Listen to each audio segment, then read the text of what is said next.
Hüseyin yaklaş. Küpe yaklaş. Havaalanında bedava. Ara.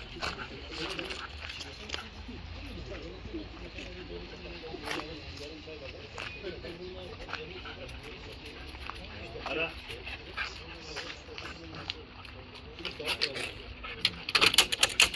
Buraya tepki ver abi. Evet tamam abi. Aha düştü. Gel. Gel çantalar var. Bagajında köpeğimizin kurtardığı yerde. Aha. Açtığımızda. Şuraya yanaştıralım. Bir tanesini keselim.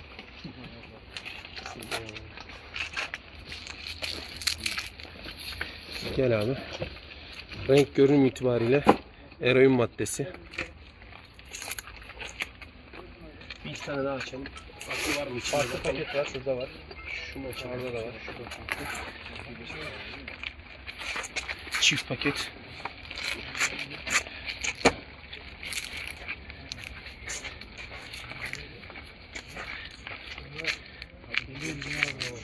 Yine renk görünüm itibariyle eroin maddesi. 50'yi geçer mi? 11, 12.